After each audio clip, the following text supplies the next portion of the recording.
You're listening to Staying in the Game, a Plum Dragon Herbs podcast where we have conversation about mindset and techniques for staying at the top of your game. Plum Dragon Herbs provides herbs and D.Jiao to support all types of martial arts training and wellness programs. Our podcast welcomes voices from all corners of the martial arts and health communities. We understand that there are many conflicting martial arts and health philosophies, and our podcast showcases the wide variety of opinions that exist. The views expressed by our podcast guests are their own and do not necessarily reflect the views of Plum Dragon Herbs, its staff, or partners.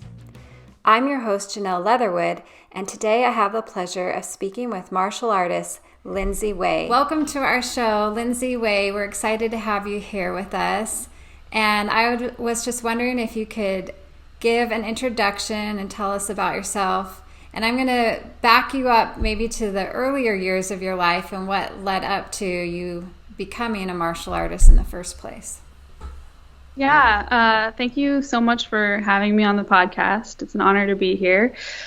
I began my journey into martial arts, I would say, when I was 17. And I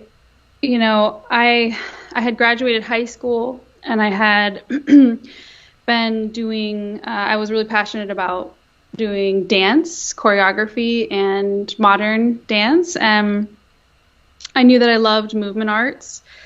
I didn't know what I wanted to, do with my life. I very much felt constrained by just the model of academics and what I felt like I was being funneled into, a lifestyle that I was being funneled into. And so I suppose I was really kind of rebelling against that, going against the grain.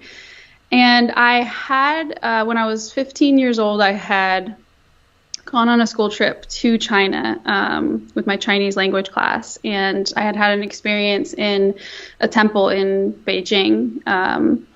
And it was, at the time, the way that I would describe it was we entered into these temples. It was the Summer Palace in Beijing, and it was the Hall of Buddhist Fragrance, and you climb up all of these stairs, and you get to the top, and at the top is a very large statue of the deity of Guanyin.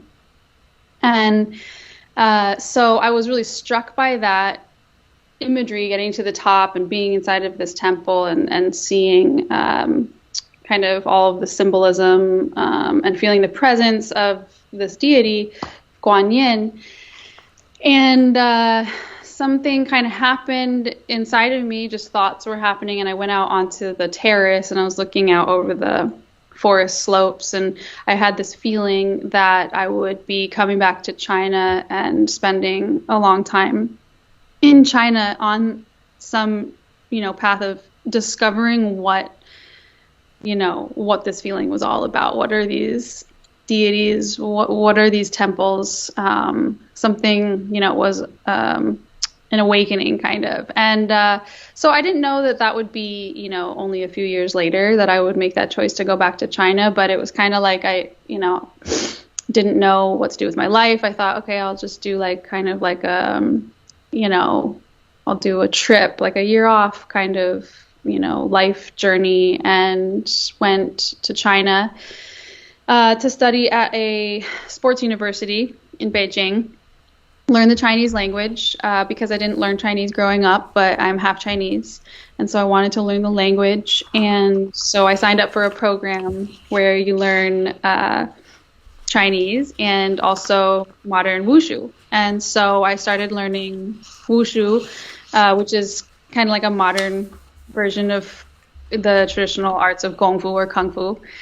And I just fell in love with this type of movement artistry because I knew I loved movement and needed movement in my life and had only done dance up until that point. And so then I found the martial arts movements to have much more power behind them and utilitarian uses, not just for the expression, but, it's so useful to be able to defend yourself. It's useful for survival. There was just so much more function behind the movement, and I liked that. And honestly, I never went back to dance. I just continued forward with martial arts. Wow. And then you stayed there for several years in China, right? Yeah. So from there, I stayed from age 18 until about age 25 was when I really came back to the States and started teaching and became a teacher and started my school. It took me 3 years to find my Shifu, though. So I spent time in Beijing studying wushu, and then I started journeying further into the countryside. I went to Shaolin and studied near the Shaolin Temple, and that was a wonderful experience. And then from there, I heard about the Wudang Mountains and traveled there, visited the mountain school, which was the only school at the time.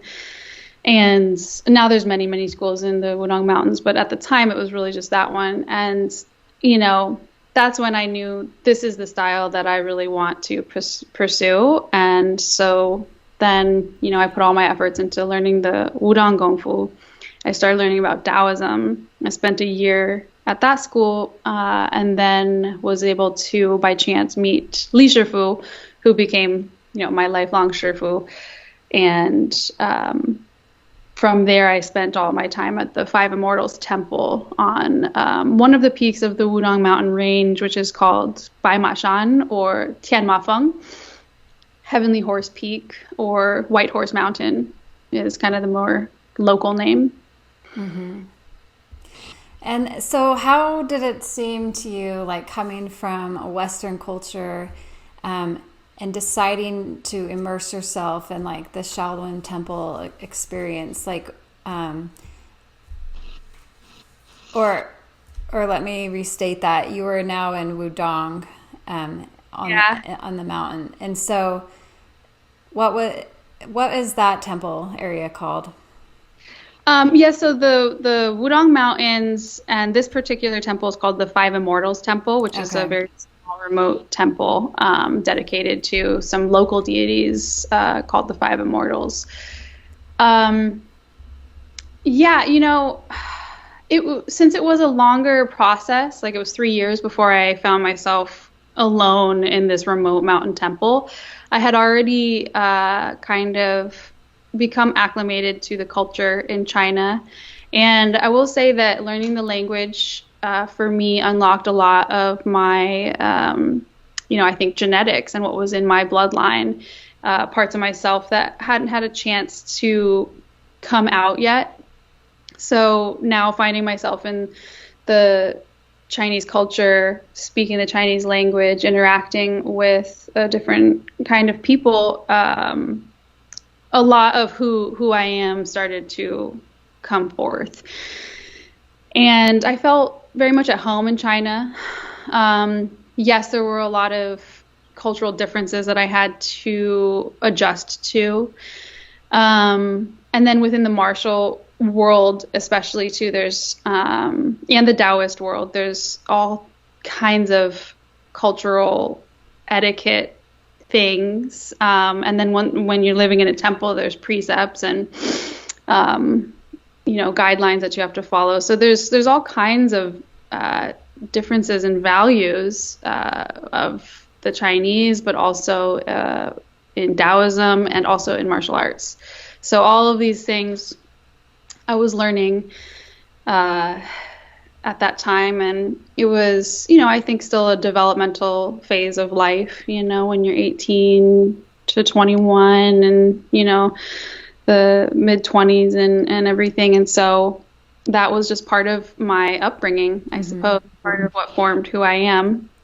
In 2008, when you began bringing in groups of students to train with you and Master Li Songfeng, in Wudang, had they been doing that before, or was that something that you basically organized? Yeah, that was new. That was organized at that time. Wudang has changed a lot over the past 10 years. At the time, it was still pretty much Unknown, not very well known about.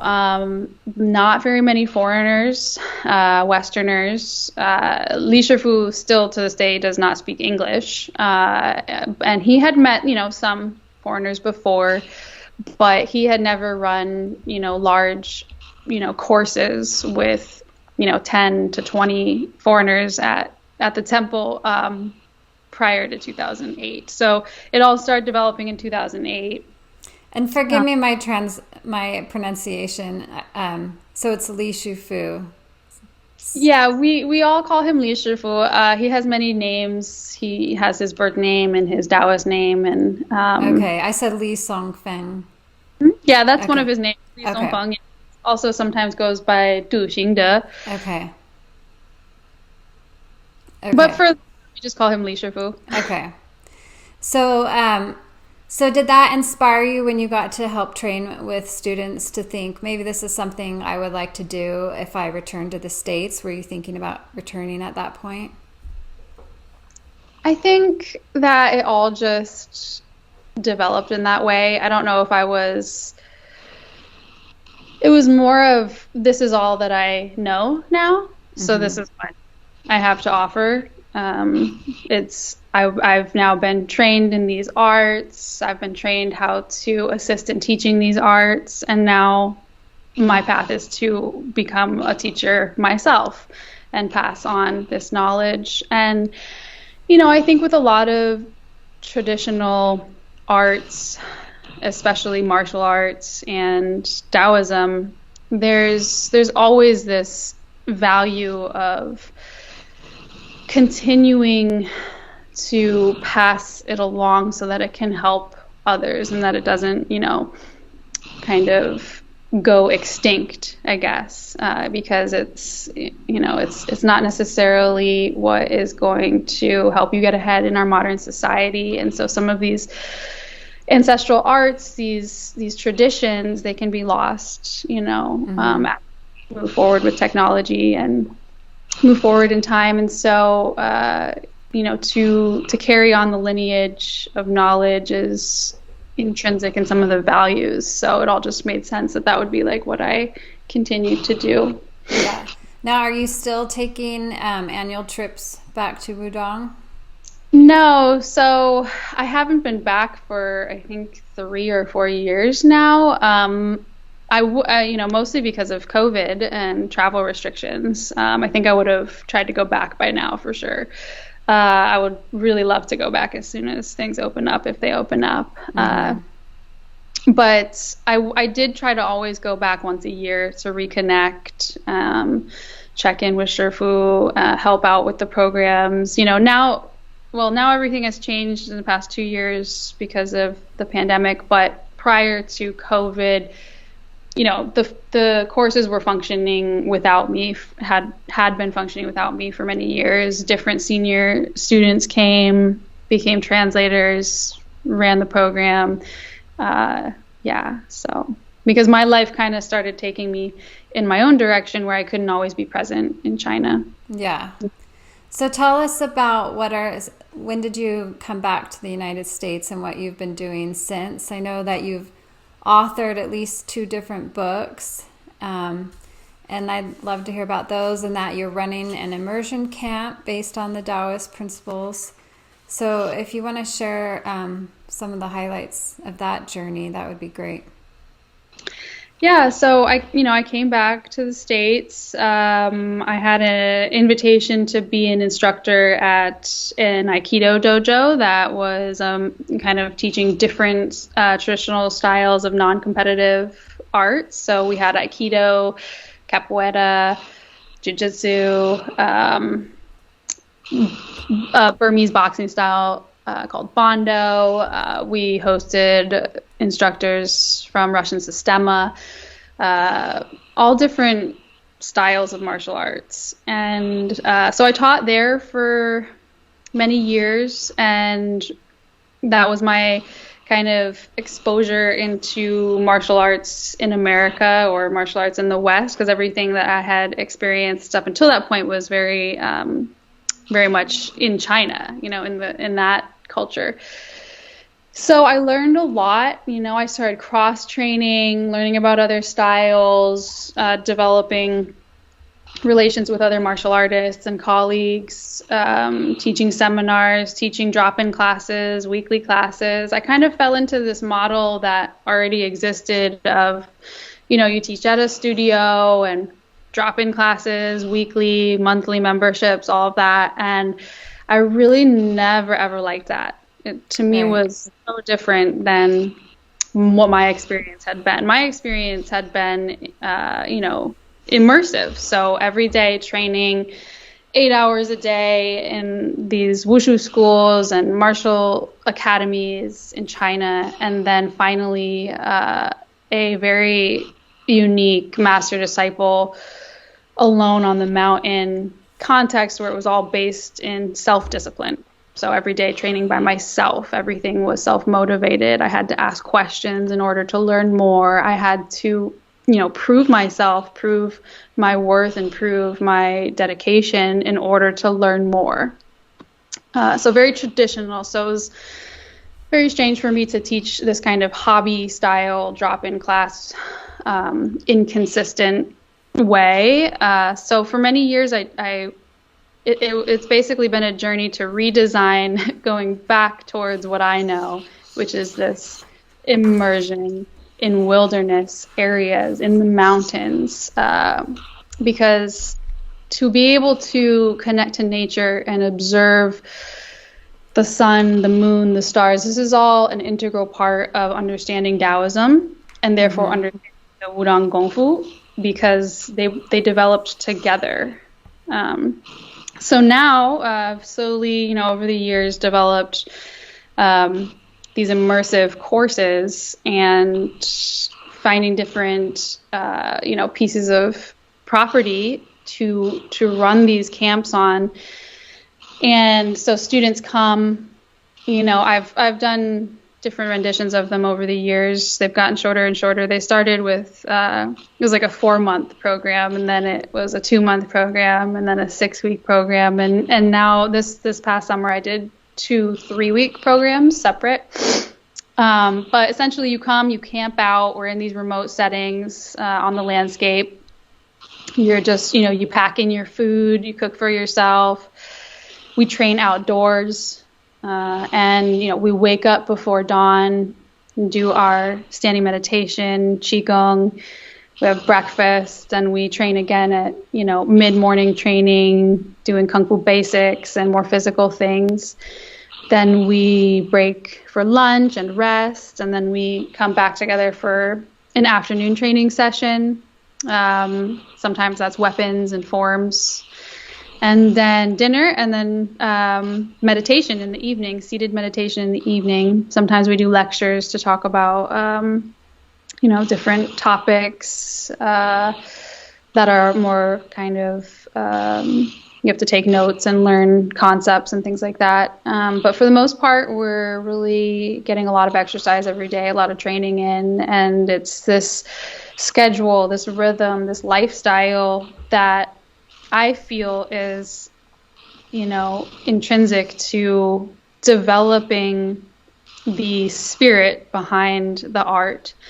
And without, an experience like that, like a kind of really supercharged experience where you push through, these veils, or you push beyond your own limits and you experience what life can be like or feel like, out of the context of our, daily lives in society. I think that is really something that every, martial artist should experience, or every human, really, healer, practitioner, spiritual adept. I think it's important to have these immersive, life-changing experiences to continue on our kind of evolution. Yeah. And I really love how you're doing it outdoors, and it's a type of mountain or wilderness retreat that they're able to participate in. And you said you did different locations. Do you sometimes, do you do it like in the mountains, or do you do it more in like a flat area, or? Yeah, so it's been I've run some of the immersion programs in town as well when I had a studio in California. And then I was able to run it on a piece of property in Southern Oregon, which was in the mountains. And it is sometimes difficult to find flat training areas. But so that one was in the mountains, about 45-minute drive to get groceries and supplies. And then I ran one in Northern California, which was also in the mountains, deep canyons, kind of like an oak woodland, grassland type of landscape. That was also about a 45-minute drive into town, no cell service, no internet.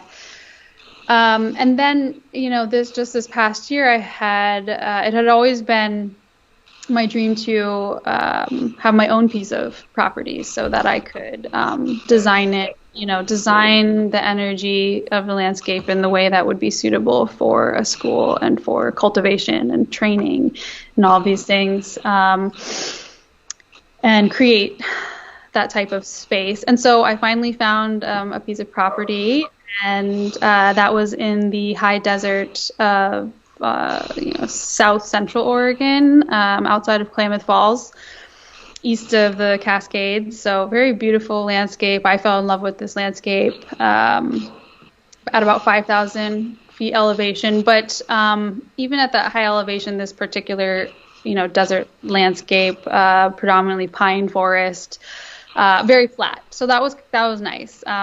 Very flat there, not deep ravines, not drastic changes in the kind of steepness of the landscape, but still in the mountains and still really far out. We were really deep in the Fremont-Winema National Forests. And so I was able to run one immersion camp out there. It's very powerful to be out on that landscape training. And then the bootleg fire came through on the last day of our course. We had to evacuate, and it did end up burning directly through the training camp and the property that I had, recently purchased. And so that became an unexpected, life-changing cataclysm that has now sent me on a slightly different trajectory, although in a way it was the same trajectory I was already on, but it has just, changed, just transformed. It's transformed, but in a way it was the same trajectory that I was already on. But to persevere. Will you be able to go back to that property, or are you now forsaking it at this point? No, I'm able to go back. You weren't able to go into the, fire zone for a little while there for like 3 or 4 weeks, I think, while it was still actively burning. But since then it's been contained, and I've been able to go back 3 times so far. And each time going back has been extremely potent, almost like a vision quest, because the landscape has just changed so drastically. It's hard to really describe until you have been there, but it's walking through, that fire burnt 400,000 acres of forest, and it burnt particularly hot right on my 20 acres. So it's completely incinerated. There's nothing left. So it's kind of like being in a different dimension when you walk through there. There's like 4 inches deep of ash. All of the trees are dead. Many of the wildlife and animals that were there before are gone. It's quiet. It's dead. And yet there's something hauntingly beautiful about it, and there's something very powerful there still. And so it's kind of become my journey now to stalk that mystery of understanding what is this post-fire landscape teaching me, what is there to learn here? And, on a simple level, it's about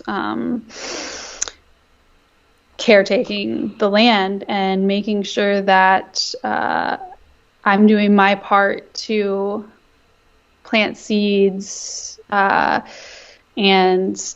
assist in this reforestation process, bring, the landscape back to life. Of course, nature is so powerful in its own design and it will come back on its own, but I do believe that we play a part as well to help it. And it's time to give back to the earth, and that's hitting me really hard and has become more of a priority than it, I could have said, that it was a priority before, but it wasn't really, now it is very much a priority. And so I do plan to continue teaching courses out there, building infrastructure, taking people into that landscape so that they can see what it looks like after a mega fire. Yeah. And it's probably such a symbolic sign of rebirth and renewal, and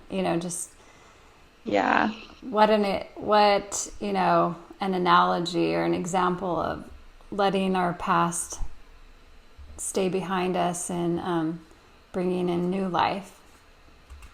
Yeah, in a very visual way, with nature. Yeah. It's very much the teachings of the Tao.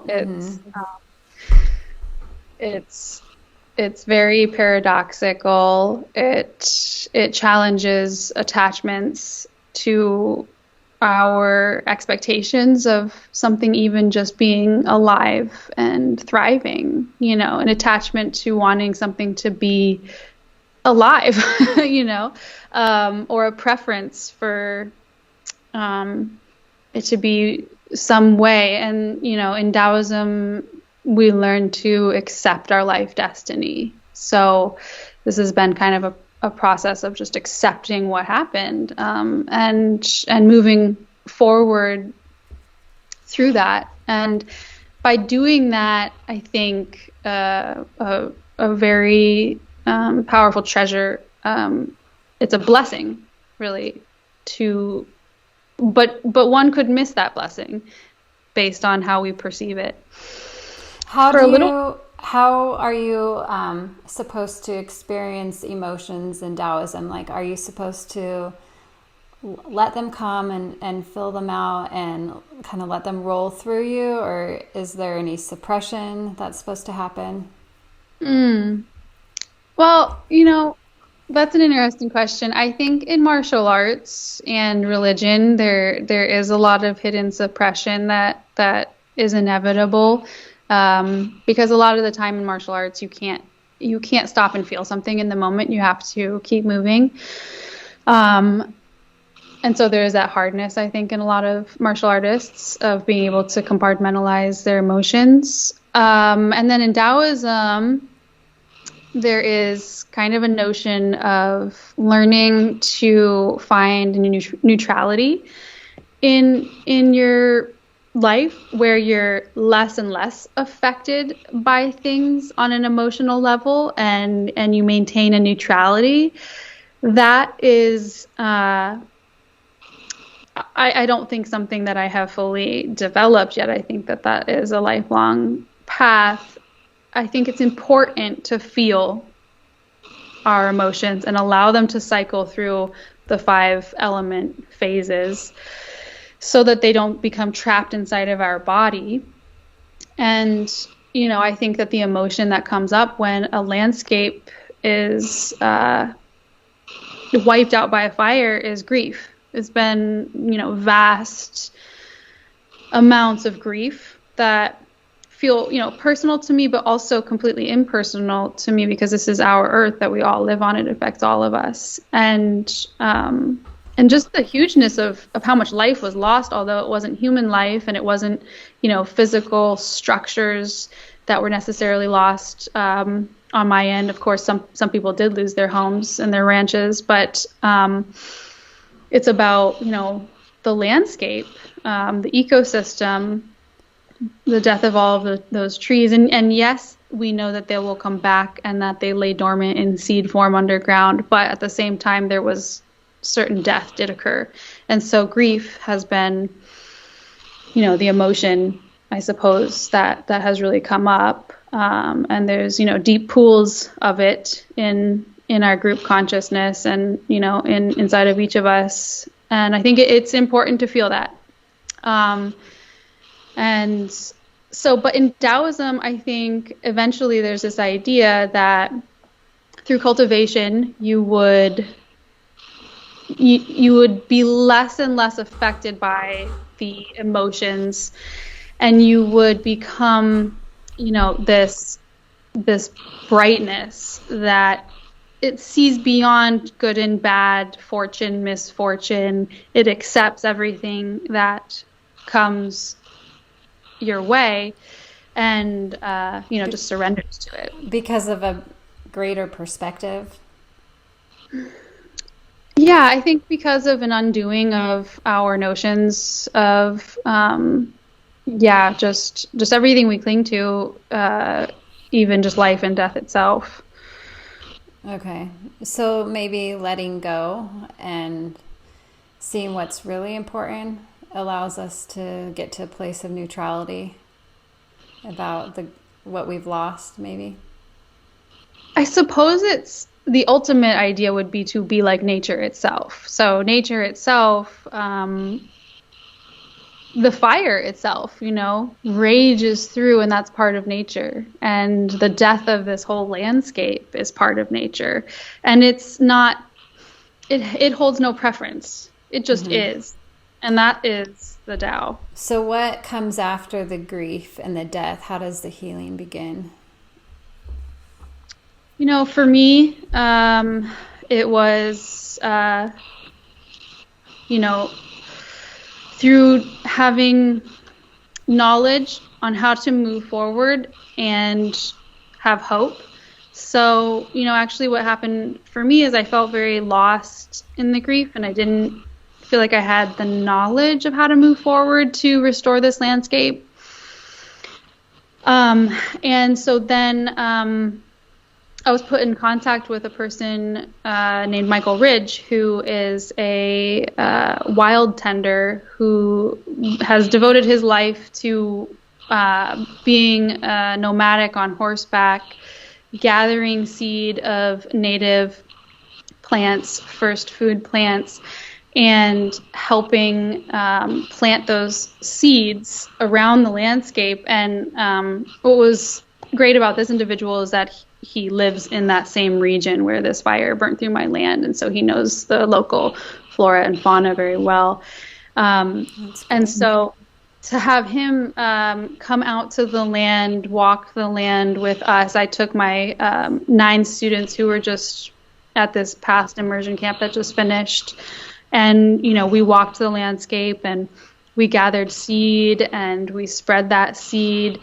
And it sounds very simple, but through meeting this person and being able to pick up on that transmission that he received from his teacher and all of the experiences that exist in his, presence and being, and through what he's saying, I started to really understand, okay, so this is how you do this. This is how you wild tend. This is how you gather the seed. This is when and how you plant it.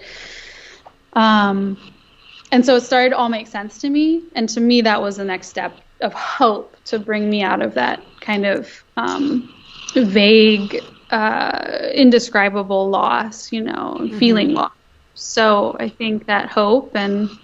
I think just the very act of planting a seed, is such a great way to instill that hope in you, because you're doing it because you expect something to come from it, for a new life to happen. And so just to be able to let yourself plant seeds is a sign that you have hope, and it helps maybe reinforce that hope and faith inside of you.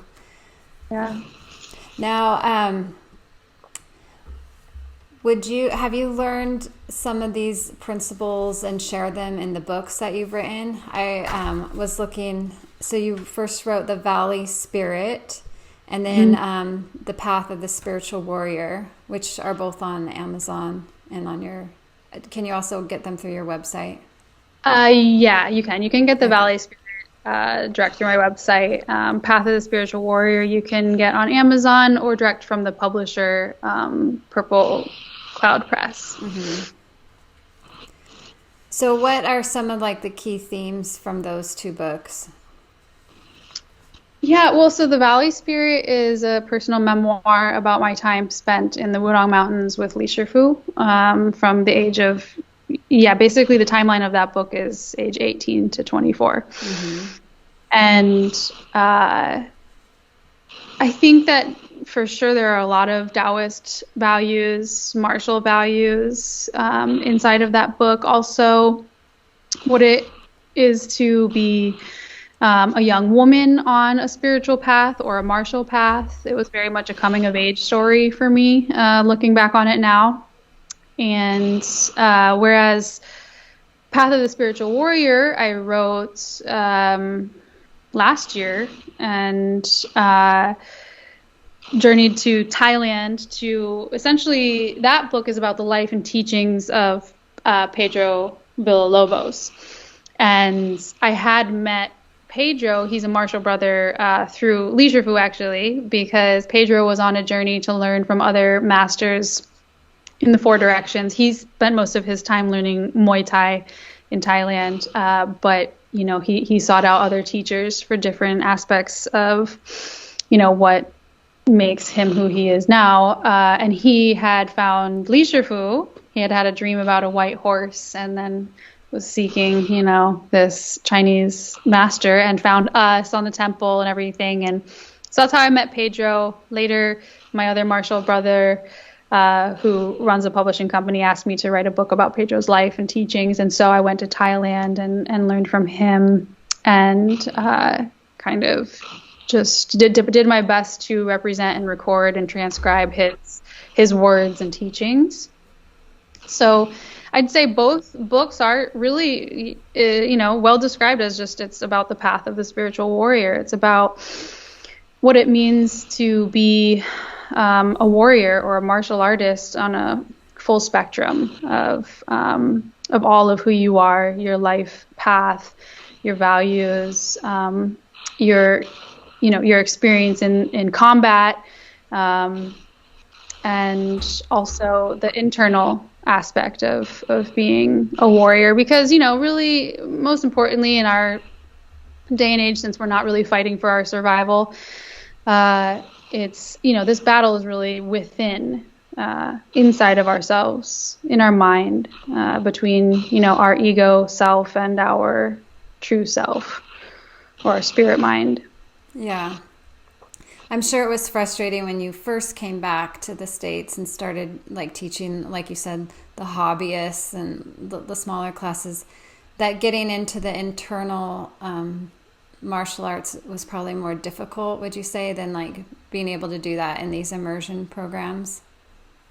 Yeah, for sure. It was more difficult. When you teach in a studio, everything becomes slightly more compartmentalized as far as styles and so it's some people just want to learn Qigong. Some people just want to learn, mantra recitation and scripture. Some people just want to learn how to fight or just self-defense. Some people just want to learn Tai Chi. But for me, it was always everything together as a whole way of life. And so that's how I prefer to teach it. And it all just becomes amplified if you're also in nature and able to, wake up every morning with the sun and observe the moon, see the stars, breathe fresh air. That amplifies it. Yeah.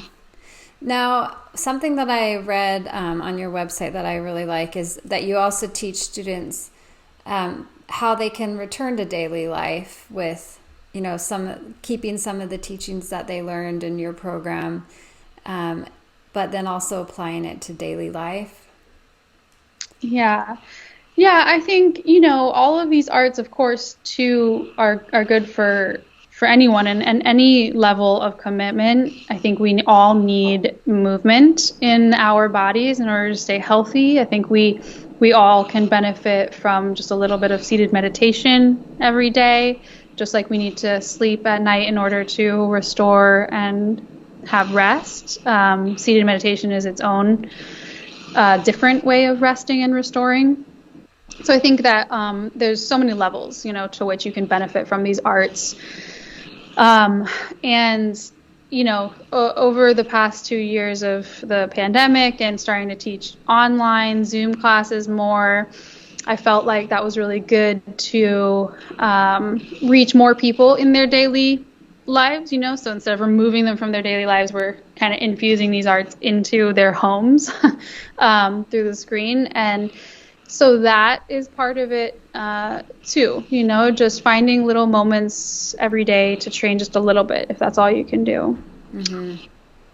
What would you say is like the number one thing that you wish people understood better that you're trying to convey to them in your instruction?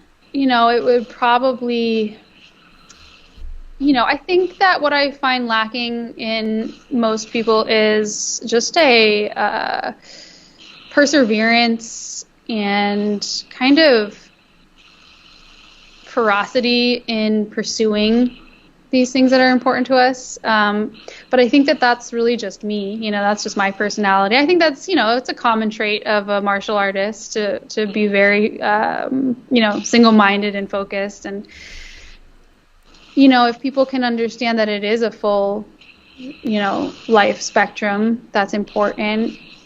I think, I don't know. I guess it's a hard question because I've been trying so long to teach and convey the things that are important that I do feel like I've gotten to a place where people are able to receive it and understand it. And it's through designing the medium and the context through which I want to deliver it that helps people understand. Because it's like if I'm trying to teach all of these things in a context of just like a drop-in class in a studio, then it's very hard. But currently I feel like many students have very much been able to understand what I'm conveying, and so I don't feel very frustrated on that front right now. What you're doing right now, you're doing the immersion programs and you're doing your online instruction. What can you get from your online classes right now? So I archived all of the classes that I taught over this past year and a half of the pandemic, and so right now I don't have anything on the schedule, just because I've been so busy with these summer in-person courses. But I'll probably be putting some, live online classes up soon on the schedule, but all of the archives are still available. And I think what you can get out of that is just a foundation of the arts, an introduction to the arts, the ability to go at your own pace in your own, home setting. And, these past summer courses were great because I was able to have essentially returning students, like all returning students. They all had a foundation through the online courses, and were able to progress a lot faster because of that. So I think it's just, I think you can get a lot out of the online courses, really. And then when one has time, can hopefully come for an in-person course too, to get all the things that you can't quite get through the online context. But I felt like all of the online classes that I taught this year were really potent, and everyone got a lot out of them. So you can basically explore the general curriculum of what I teach through the online classes. Okay.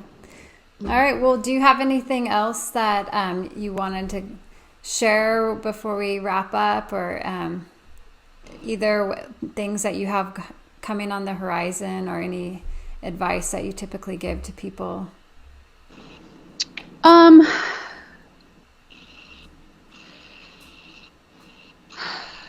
Yeah, well, I would say, I guess if I didn't clarify what those classes that I'm talking about are, it's Qigong, Tai Chi, Bagua, Kung Fu, some weapons forms, mantra recitation, seated meditation. Mantra recitation and seated meditation. So you can explore that if you're unfamiliar. And then, my advice, parting words, I know that the theme of the podcast is staying in the game. And so, I thought to myself, what is it really that would take to stay in the game for all different types of people? And so for me, it's just this kind of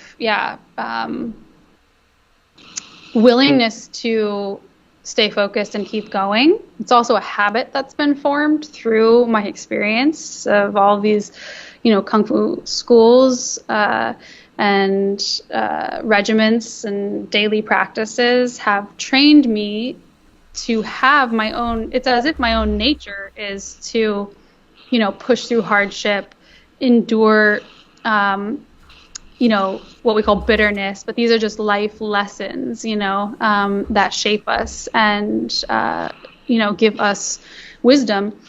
So I think staying in the game is just having that mind to do that, having that nature to do that. And if that's not currently in your nature, then pursuing martial arts, and movement arts trains us to become that, to have that perseverance and focus and mind-body connection. So I would just say, to stay strong in your thoughts, train your inner nature, and use those values to learn from everything that happens to us in life. Right. And take the lessons from that and become stronger that way. Mm-hmm. Now, your website is Wudang White Horse. It is, yes. So it's, wudangwhitehorse.com. And then there's kind of another one, wudangwhitehorseonline.com, where I was posting all of my online classes, and that's where you can find the archives. And my original website, wudangwhitehorse.com, has kind of all the information about the immersion courses. Okay. So here's a question I have for you. Where is the white horse right now? Is there one white horse? Originally there was. Back in the Song Dynasty when the Five Immortals Temple originated, there was legends of being able to hear the horses calling in the mountains. And but then, fast forward into our modern times, when I first went to the temple, Li Shifu had rescued a horse from somewhere in southern China and brought it to the temple. And that horse was Bai Long. White Dragon was her name. And she has since passed a few years ago. But the white horse, or the heavenly horse, it represents heaven. And the cow represents earth. The horse, is swift and moving like heaven, and the cow is, square and still and stays like earth. So to me, the white horse is a representation of heaven. Okay, I love that. That's so beautiful. And that's really neat. So it was Pedro that had a dream about this white horse, and that's how he found you guys? Yeah, that's what he said. Master on a white horse, and then somehow found, White Horse Mountain in China, and Li Shu Fu, this must be it. Yeah, that's great. Well, I hope people will check out your books, and we'll have links to how they can find you. Are you on social media as well as your website? Yeah, I'm on Instagram and Facebook. You should be able to find me just by searching my name, Lindsey Wei. Okay. All right. Well, thank you very much for coming on our show. I'm really excited to share it with other people and for them to get to know you. And I just love your story. I think you're an incredible martial artist and a woman in general. And I hope other people will be inspired by your journey. It's really remarkable. So thanks for sharing it with our listeners. Well, thank you. Yep, thank you for having me. It's been a pleasure. We also thank our listeners for joining us today. For show notes and links to information shared with you, visit us at plumdragonherbs.com. And if you liked this episode, we'd love for you to share and subscribe wherever you like to listen. If this episode has sparked more questions for you, we invite you to check out our new private forum where you can get answers to some of your toughest questions on herbalism and martial arts. Click the banner at the top of our website page for more information. Until next time.